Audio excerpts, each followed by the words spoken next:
Se o assunto é saúde, você não pode perder tempo. Então vem comigo, meu nome é Jefferson Medeiros e você está no Jeff Podcast.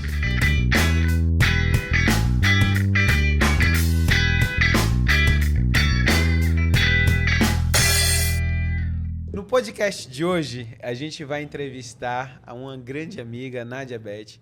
Ela é alergista e primeiro eu vou te agradecer pelo seu tempo, porque assim, a vida de alergista eu acredito que não é fácil, e principalmente quem é médica, alergista e mãe de gêmeos. Tem esse plus. Obrigado, viu, pelo seu Imagina. tempo. Imagina. Nádia, a gente mora no Amazonas, um lugar que é quente e úmido, tá?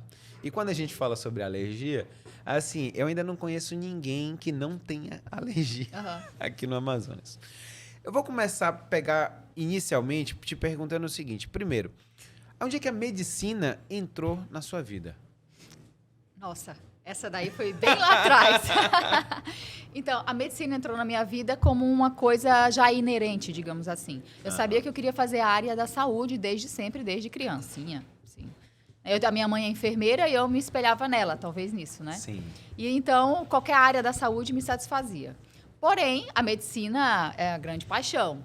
E aí, então, foi uma coisa assim muito natural minha. Você vai fazer vestibular para quê? Eu vou fazer vestibular para medicina. Por quê? Porque eu sempre quis fazer, desde sempre. Então, a minha história é essa, desde sempre. E quando você entra na medicina, eu sempre brinco porque eu, como cirurgião, o que a gente gosta? A gente vai lá, vê no plantão, vê o cara sendo cortado, acidente de trânsito, coisa, e a gente vê aquela parte paixão do cirurgião. Como é que você apaixona por alergia? Ah, tá. Aí já foi bem mais recente. Então, eu já estava fazendo, né, já tinha terminado a medicina, estava fazendo residência de clínica médica, que é a minha primeira especialidade. Para a gente ser alergista, a gente precisa de uma primeira especialidade, que pode ser pediatria, clínica médica, até mesmo otorrino. Sim. E aí você faz depois a especialização, a segunda especialização em alergia e imunologia. Então, eu resolvi abrir os horizontes e ver uma coisa que, na nossa região, a gente não vê muito na faculdade, essa especialidade. Não tem, na verdade, alergia e imunologia na faculdade. E aí me interessou o novo. E aí eu fui fazer um estágio no Hospital das Clínicas em São Paulo, que era um estágio optativo durante a residência de clínica médica, por um mês. E eu me apaixonei por completo. Com um mês de estágio no HC, eu já me sentia a alergista, vou ser alergista com certeza e ponto final. Era que nem a medicina, eu já queria isso pra minha vida, só não sabia até então, né? Só não sabia até então, Quando a gente vai falar sobre alergia e volta a fazer a conexão aqui com Manaus, um local que é quente e úmido, a gente vai ter grandes alergias respiratórias. É isso? É o nosso clima que propicia isso?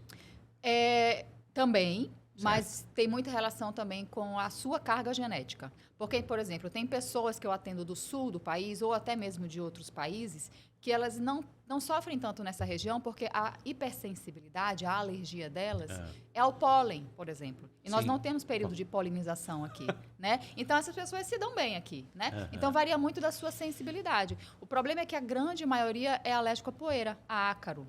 E o ácaro, ele se alimenta do fungo. Onde tem fungo, tem ácaro. Então, um ambiente úmido vai estar cheio de ácaro, pode estar cheio de fungo, né? Então, acaba que, sim, é um ambiente propício. E aí a gente vai falar sobre a principal alergia respiratória, que é a danada da rinite. Que lá em casa, todo mundo é contemplado. Eu, minha esposa, meus filhos, todo mundo tem rinite. Você pode explicar um pouquinho sobre a rinite alérgica? Certo. Então, a grande parte das rinites, elas são alérgicas, né? 80% das rinites, elas são alérgicas. E ela se desencadeia quando você entra em contato com alguma coisa que você tem alergia, hipersensibilidade. Então, você entrou num local que está empoeirado, por exemplo, respirou aquele arzinho lá cheio de ácaro. Você pode desenvolver uma crise de rinite alérgica ou conjuntivite alérgica, desencadear uma crise de asma alérgica, né? Então, todas as doenças relacionadas. E quando a gente vai falar sobre rinite alérgica, a minha grande dúvida é, hoje em dia a gente não sabia o que era Covid, rinite, gripe, resfriado. Como é que eu consigo diferenciar toda essa celeuma daí de doenças? Clinicamente, se o paciente tiver febre, Sim. Aí a gente já consegue classificar bem, porque febre vem de doença infecciosa. Então, tem uma bactéria, tem um vírus, que pode ser um adenovírus, um influenza, um coronavírus, mas tem um agente infeccioso. Agora, quando não tem febre, os sintomas são muito semelhantes. Os sintomas nasais de um resfriado é muito semelhante de uma crise de alergia. Agora, você não... Por exemplo, eu atendo muitos pacientes assim, doutora, faz 2 meses que eu estou gripada. Não, aí não, provavelmente é uma doença alérgica, não é uma gripe que dura 2 meses. E por que a gente desenvolve essa rinite alérgica? Qual é o gatilho? Você já falou que tem pessoas que têm predisposição, outras não. Mas qual é o gatilho no nosso organismo para você ter essa doença? A exposição. Porque, falando de alergia respiratória, é muito fácil você se expor, né? Porque em todo canto tem. Mas a exposição, por exemplo, quem pratica equitação, né? Tem uma maior probabilidade de desenvolver uma alergia ao pelo do cavalo, né?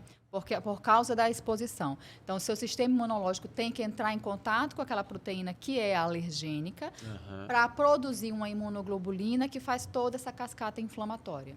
Então, a exposição é um fator importante, não só na alergia respiratória, mas nas alimentares também. Por exemplo, na nossa região, a gente tem muita alergia a peixe, porque nós nos alimentamos muito com peixe, né? Mas, Nádia, com o passar do tempo, isso daí eu entendo, mas eu acho que é interessante as pessoas que estão nos assistindo. As pessoas falam assim, mas eu sempre comi isso, e como é que agora eu tenho alergia a isso? Ou vamos dizer, quando você fala sobre equitação, é o primeiro contato que você já vai ter essa crise alérgica, ou é pelo esse contato ser repetitivo e um momento o seu organismo tem uma exacerbação e daí é que você desenvolve essa alergia? Não é no primeiro contato. Então, você tem que haver pelo menos um segundo contato, né? E também pode acontecer em qualquer época da vida, no 3º, no 10º, no 100º contato. A alergia, eu brinco que é uma coisa que a gente não tem até um dia que passa a ter, né? Aí passou a ter e não deixa de ter, né? Mas o primeiro contato não, porque o primeiro contato você vai se sensibilizar, o seu corpo vai reconhecer aquela proteína como uma coisa que não é boa e aí vai começar, a partir do segundo contato, vai começar a produzir aqueles fatores inflamatórios. Eu vou fazer uma pergunta fora de foco, depois a gente volta para as alergias respiratórias, mas muito para não perder essa história. A gente vê hoje em dia as crianças sendo menos expostas do que a gente era, tá? Uma vez eu li um artigo falando muito sobre uma possível causa. Vamos dizer, a minha filha, ela tem os escrófilos quando ela é picada por algum mosquitinho e fica aquela coisa alta. Essa diminuição do pé no chão mesmo, que era na nossa época, né, de estar na rua, ela tem um impacto para essas crianças de hoje em dia que vivem, primeiro, de sandália, segundo, não saem de casa e vivem na frente do videogame? E agora no álcool em gel, né? No álcool em gel. No álcool em gel. Total. Existe uma teoria chamada teoria da higiene, onde as crianças não estão mais tendo contato com a natureza e, digamos assim, amadurecendo o sistema imunológico. Porque a tolerância, eu tolerar uma coisa, não é um processo passivo, é um processo ativo. Eu aprendo a tolerar. Então, se eu não estou sendo exposta, eu não estou aprendendo a tolerar. Então, sim, existe uma teoria, chama teoria da higiene, e por isso que as doenças alérgicas, eu não sei dizer bem qual foi o ano, ela foi tida como um problema de saúde pública. Quase 50% da população mundial está desenvolvendo doença alérgica. Caramba. E voltando um pouquinho para nossas alergias respiratórias, quais são os fatores de piora? Existem coisas que a gente sabe que vai piorar quem tem crise alérgica? Sim, uma das que aqui a gente vê bem é a mudança climática. Né? Quer dizer... Lá vem a chuva, já começou a espirrar. Mudança climática, fatores ambientais, assim, a exposição em relação à limpeza de casa, tudo. Ô, Nádia, isso eu só fico pensando o seguinte, então isso assim, aqui em Manaus, assim, todo dia você tem uma possibilidade alta de você desenvolver uma crise alérgica. Existe um teste que a gente possa fazer para a gente saber se tem uma predisposição ou se a gente já tem um tipo de alergia e de repente eu nem sei? Sim, existe. Existe não como prevenção, mas existe como diagnóstico, quando você já tem a indicação de realizar o exame, porque a gente não faz o exame preventivo. Sim. Né? Como, vou fazer uma glicemia todo ano para ver se eu tenho... Não. A gente faz o exame de alergia dependendo da situação que o paciente se apresente, Sim. né? Então, temos sim, esses exames eles podem ser feitos tanto através do sangue quanto na pele. E a gente identifica exatamente qual é a proteína alergênica que está dando as alergias naquela pessoa. Mas quando você fala isso, quem é hipocondríaco é para correr lá contigo para sair fazendo todos os exames? De forma nenhuma. Não adianta. A gente não tem...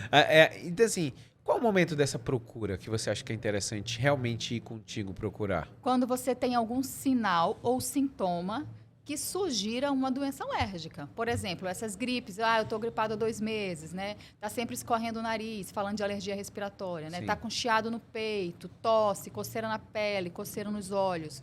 Tudo são sintomas de alergia. Aham.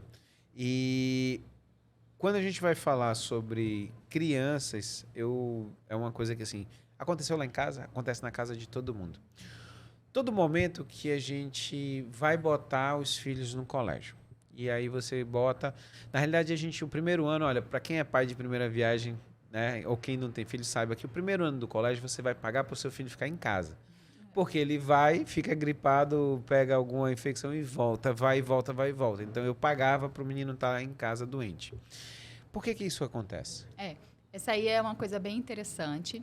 Algumas vezes tem relação com alergia, mas outras vezes não.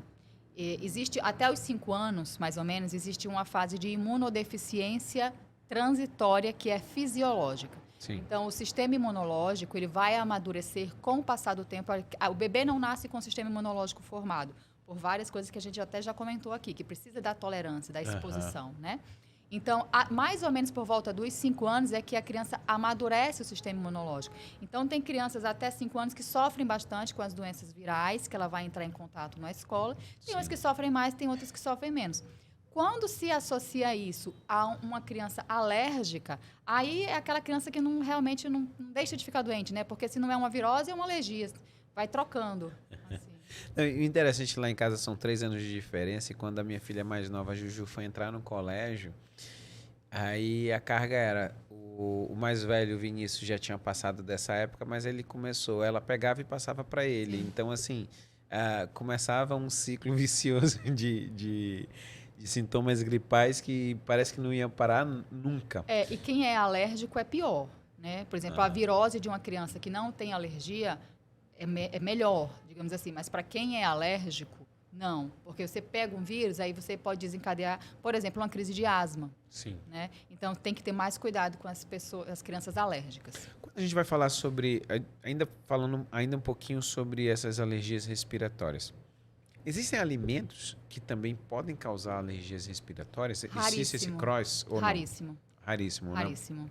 Porque geralmente as alergias alimentares, elas se associam a outros sintomas, incluindo alergia respiratória, mas não só alergia respiratória. Entendi. Então, geralmente é um cenário mais grave. Uhum.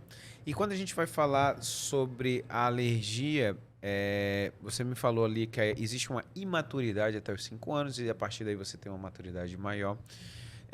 Existe tratamento para imunidade? Porque, assim, principalmente agora, nessa época do Covid, a gente ouviu, como diz o caboclo daqui, de um tudo, né? Sim. Uhum. Existe o tratamento? Sim, se sim. O que a gente pode fazer?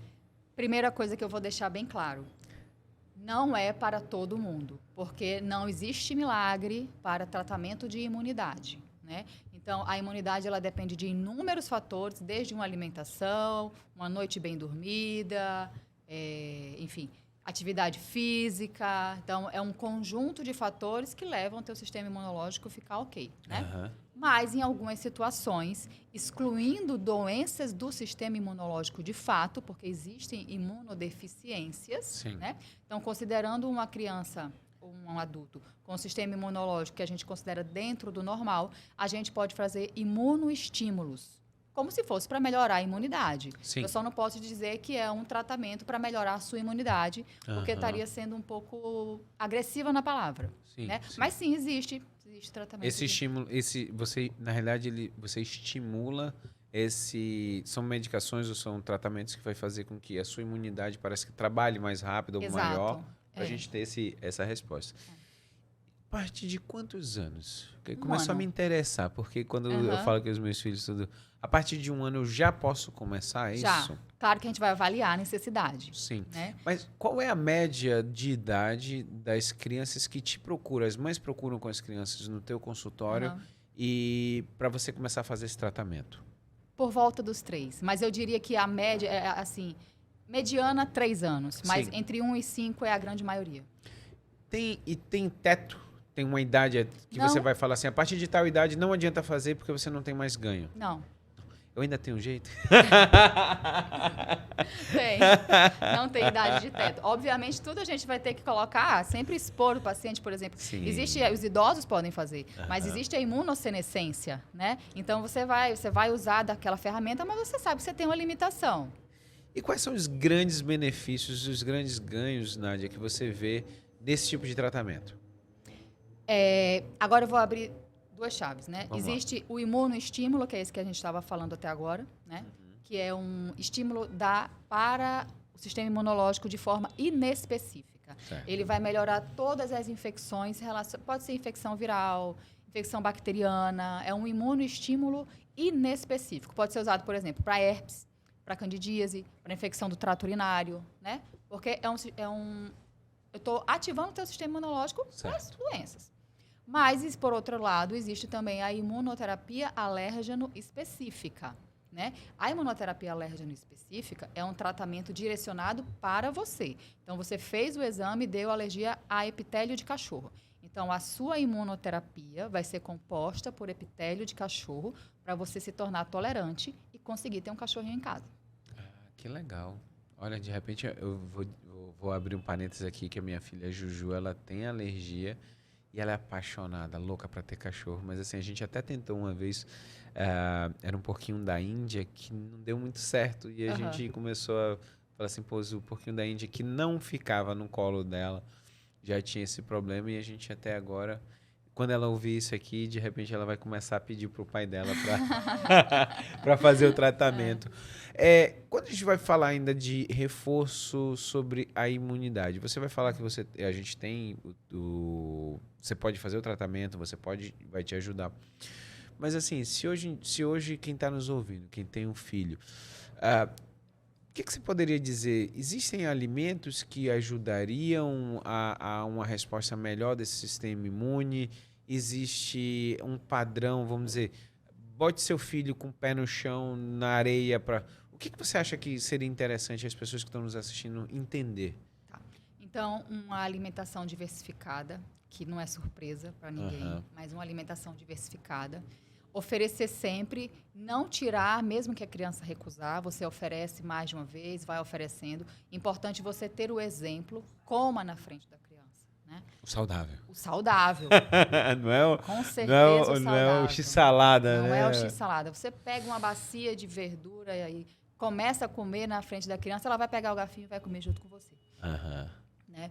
Noites de sono, as crianças têm que dormir cedo, para recuperar o sistema imunológico, né?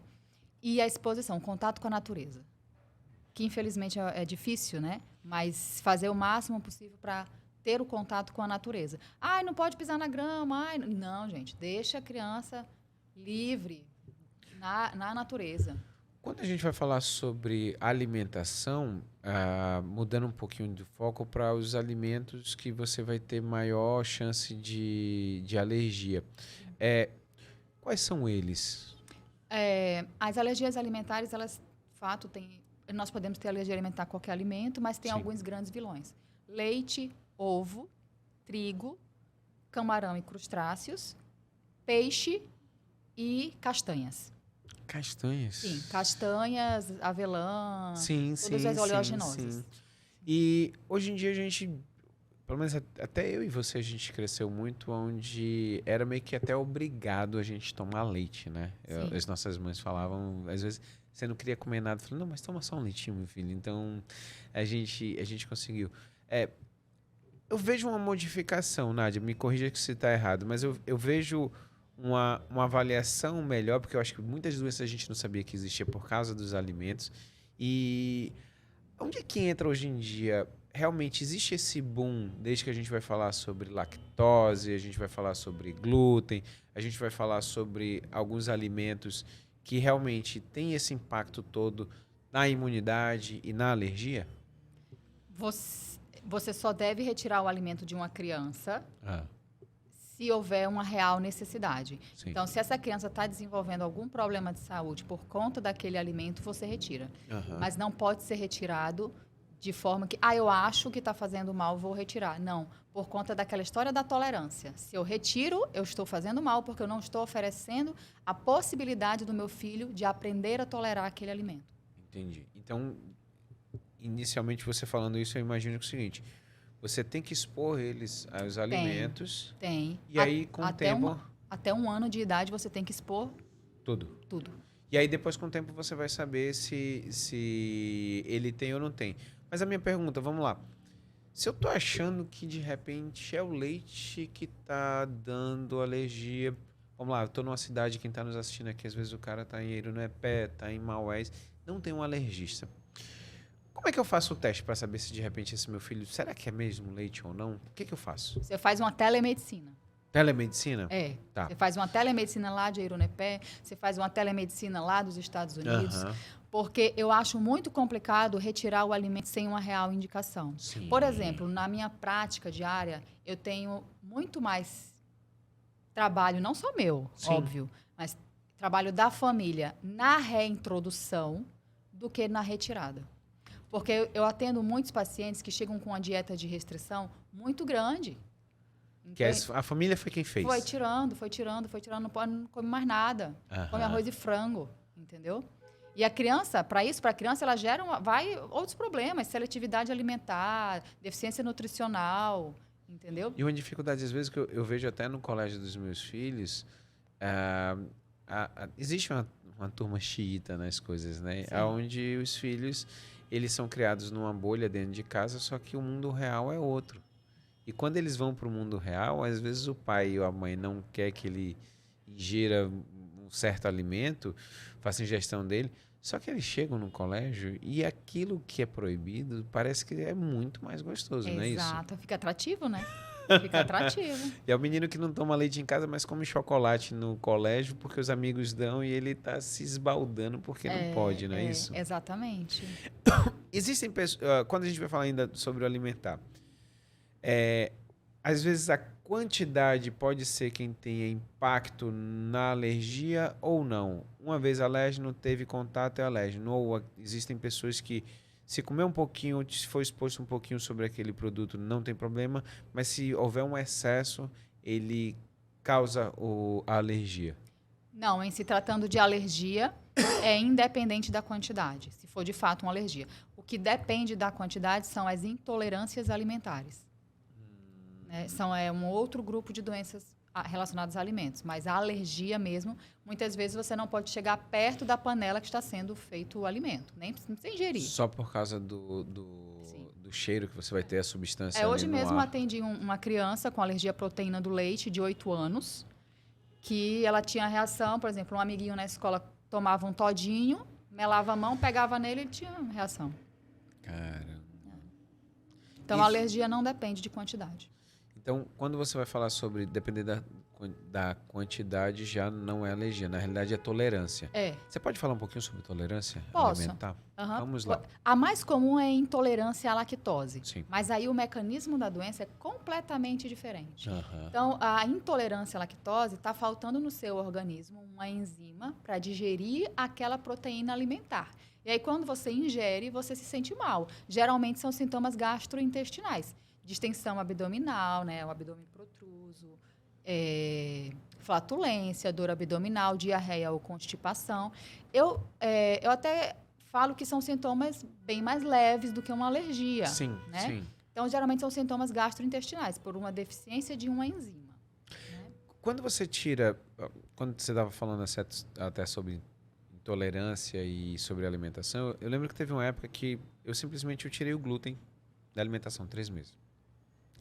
E toda vez que depois disso que eu tinha um contato novamente com glúten, eu sentia todos esses sintomas que você estava falando, sobre estar com a distensão abdominal, você estar com mais gases, você passa o dia todinho a sensação, como o caboclo diz aqui, empachado. Quando eu penso isso, eu posso pensar que das duas uma, ou eu sou intolerante, existe um grau de intolerância, ou simplesmente eu, por ter tirado, o meu intestino começou a funcionar de um jeito diferente e ele já não aceita mais e já não sabe mais digerir. Sim. O que é? Não, pode ser as duas coisas. Porque em relação ao glúten, nós temos basicamente 3 doenças, né? Temos a alergia, que não é, no seu caso, não é uma alergia. A doença celíaca, que seria uma coisa mais grave. E tem a intolerância não celíaca. Então, você pode ter uma intolerância não celíaca ou então só que o seu corpo se acostumou mesmo com aquele... Não se desacostumou com aquele tipo de alimento. Né? Porque, assim, se você tem uma alimentação baseada naquele grupo alimentar, se você ingere outro, você pode sentir uma diferença. Sim, sim, né? Sim. E onde é que entra hoje em dia, que é uma palavra muito falada, que é a tal da disbiose? Sim. O que é disbiose? Você pode explicar um pouquinho pra gente? No nosso intestino, na nossa pele também, mas no nosso intestino tem bactérias boas que facilitam a digestão e facilitam o processo de tolerância alimentar, né? A disbiose é uma desregulação dessas bactérias boas. Sim. Então, você pode ter um acúmulo de bactéria ruim que não está te ajudando, né? Então, o que você pode fazer é repor a flora bacteriana, né? Sim. Então, a disbiose está sendo muito estudada, né? Sim. Na parte da alergia também, porque ela funciona, digamos assim, como um cofator. Ela não é uma coisa que a gente pode dizer, olha, você está com alergia porque você está com disbiose. Aí não. Né? Mas ela ajuda a apresentar os alimentos para o nosso sistema imunológico. Olha, este aqui é um alimento bom, né? O meu sistema imunológico vai reconhecer aquilo como bom. Mas se está um intestino com alteração de função, aí eu vou perder essa oportunidade de tolerância. Quando na nossa época de faculdade, você falou que a gente não tinha contato, ninguém sabia o que era essa parte de alergia, a especialidade do alergista. E aí, quando vem muito forte a disbiose, que eu acho que é um fator interessante, onde a gente começa a entender que a flora intestinal tem um impacto enorme na nossa saúde, todo o nosso organismo, né? A gente vai ter alterações também de disbiose na infância, nas crianças? Sim. E o que vai causar? São múltiplos fatores, porque, como eu te falei, ela funciona como um cofator. Sim. Né? Então, não tem uma doença assim específica. Não tem. Pode ser uma diarreia, a gente faz reposição de flora. Pode ser uma constipação, a gente faz reposição de flora. Pode ser uma alergia de pele, sim, a gente faz reposição de flora. Pode ser uma candidíase de repetição, a gente faz reposição de flora. Entendeu? Então, assim, não é uma doença única. Sim, então eles vão ter vários fatores que podem desencadear a disbiose. E essa disbiose, quando é que eu tenho que pensar numa disbiose? Sintomas gastrointestinais, com certeza. Sim. Mas as outras doenças, como eu falei, como essa candidíase, a alergia, né? Aí acho que só um profissional vai pensar e daí nisso, você vai trabalhar realmente. Porque, vamos lá, quando você fala de candidíase, a gente vai falar assim, poxa, mas qual é a ligação de uma candidíase com o intestino? Exatamente. Aí é mais um profissional mesmo pensar. E aí, quando você vai falar, quando é que eu vou pensar numa disbiose? Porque até então, vamos lá, eu vou me posicionar como leigo, tá, Nádia? Então, assim, poxa, eu tô com uma diarreia imensa aqui. Será que é disbiose ou será que é simplesmente eu tive alguma infecção, alguma coisa? Ele vai te procurar. Vamos lá, te procura. O que você vai fazer, como é que você vai procurar e como é que a gente chega numa disbiose? É simplesmente por exclusão dos outros diagnósticos ou você tem algo específico que possa fazer para ele? Exame? Em relação... Não, exame específico não. Temos vários exames que ainda são off-label, né? Quer dizer, que não estão padronizados para aquilo.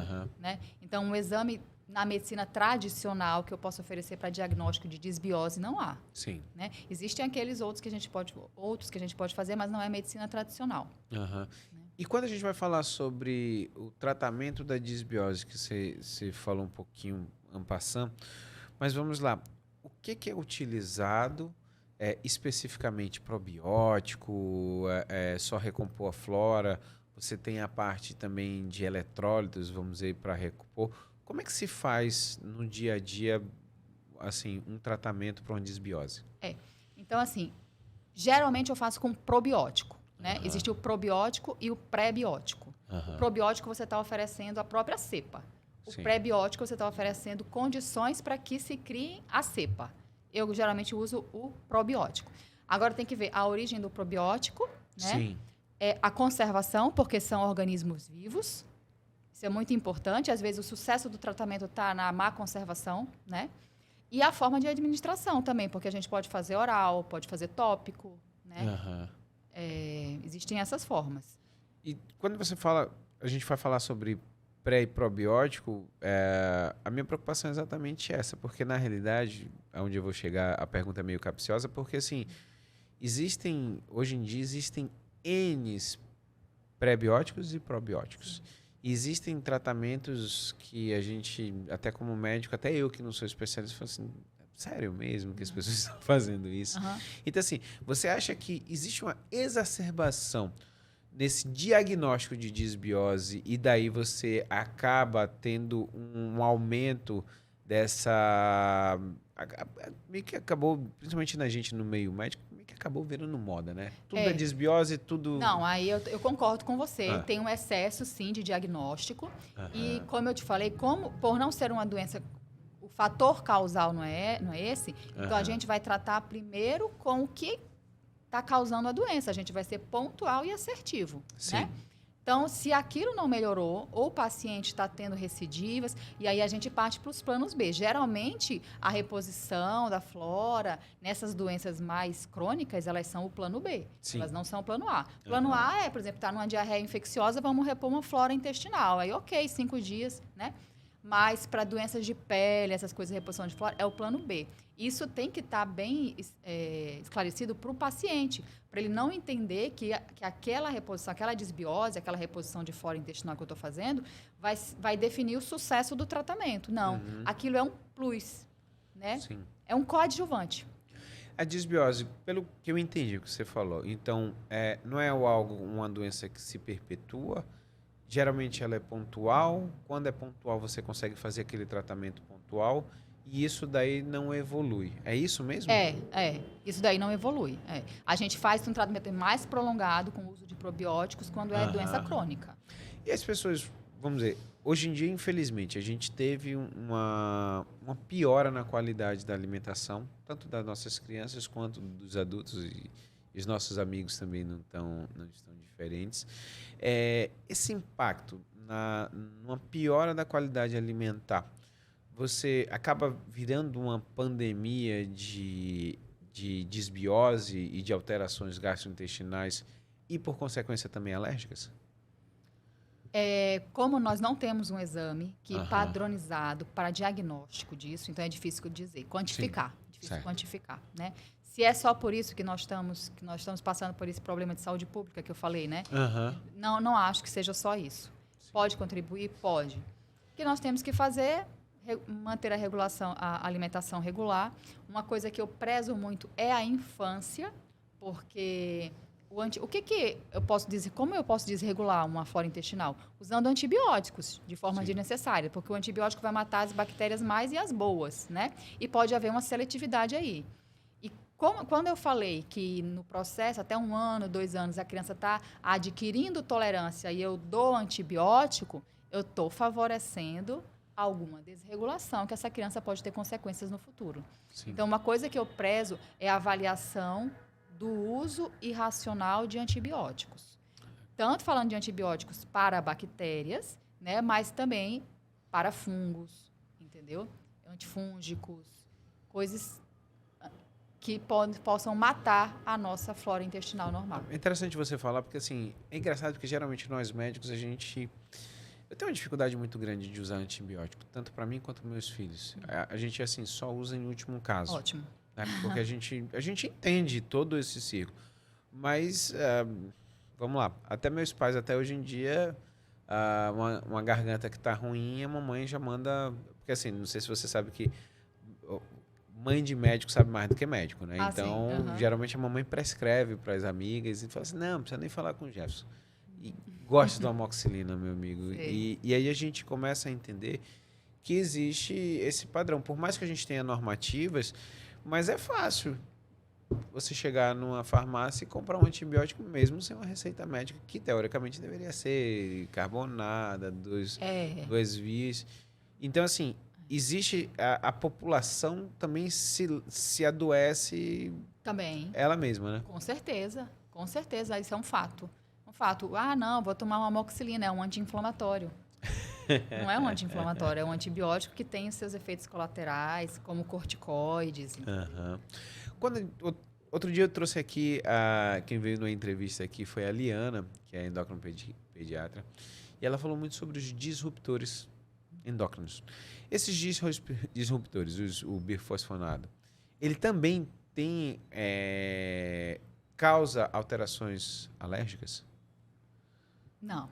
Não, Não diretamente. Não. Não diretamente. Não. Então, assim, porque ela falou muito sobre essa história, de às vezes as pessoas com plástico esquentarem a alimentação, sim. Falou sobre o que tem às vezes no brinquedo que a criança coloca na boca. Então, eles não vão ter, eles podem ter uma desregulação, mas alérgica não. Alérgica não. Que graças a Deus hoje em dia já tem escrito lá se tem ou se não tem, né? PBA sim. free, geralmente não tem. Hoje em dia a gente já... Os brinquedos, eles podem sim causar doenças alérgicas por outros materiais, né?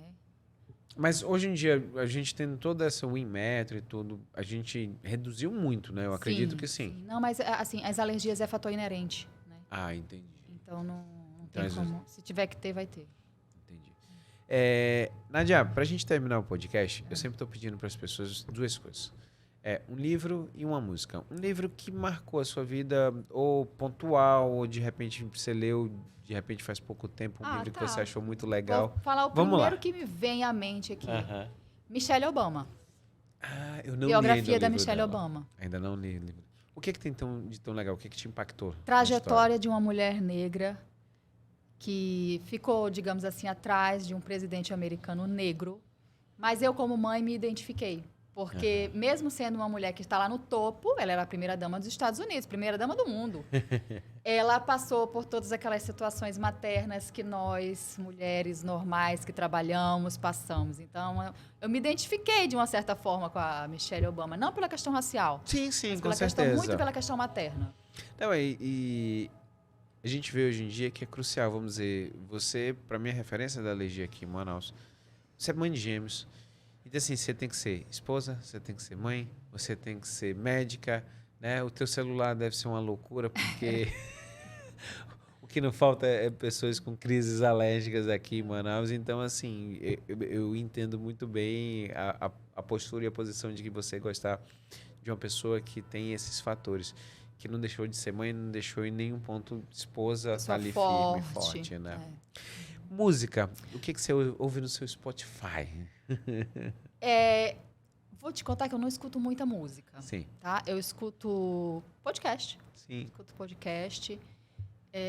Mas uma música que me vem em mente agora, Wave, Tom Jobim. Que legal. E eu gosto muito da versão em italiano. Sério, cara? Legal. Que bacana. Bacana. Nádia, eu queria agradecer muito a sua presença. Eu acho que é importantíssimo, quando já faz tempo que a gente está conversando, te trazer aqui, porque é uma área extremamente nova a sua, a essa parte de alergia. E hoje em dia se tornou a menina dos olhos, porque assim, a gente começou a entender muita coisa que a gente, durante anos e anos de medicina, a gente não entendia, não é isso? Quais são as considerações finais, por favor? Olha, nós estamos caminhando em relação à alergia e imunologia, né? Caminhando, mas já caminhamos bastante. Antigamente a gente só conhecia o leucócito na época do meu professor, que ele falava. Sim. Só conhecia o leucócito. Hoje a gente tem aí, sei lá, dezenas de leucócitos, linfócitos, TC, TH2, TH2. Tudo. Estamos conhecendo cada vez mais sobre o sistema imunológico, mas estamos muito aquém do que queremos.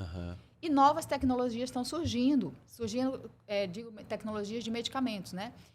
Cujo alvo é específico intracelular, cujo alvo é muito específico, entendeu? Eu tive agora, semana passada, no Rio de Janeiro, para o lançamento de uma nova droga, que se chama pequenas moléculas, não é mais nem imunobiológicos, chamado uma classe de drogas chamadas pequenas moléculas, que agem num sinalizador intracelular.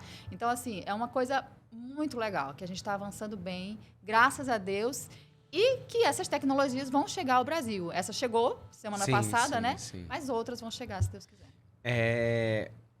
Para a gente finalizar, dizer para você que essa melhora da medicina, e eu acho que dessa parte alérgica, eu sofro em casa porque somos 4 alérgicos à poeira, alguns fatores. E a gente sonha um dia, principalmente a gente aqui de Manaus, que a gente pelo menos passe, sei lá, um mês sem dar uma fungada no nariz. Mas tem sem como, tá... tem. Conte comigo. Estamos indo. Meu amor, muito obrigado por tudo. Valeu pelo podcast. Até uma próxima. Até uma próxima. Muito obrigada.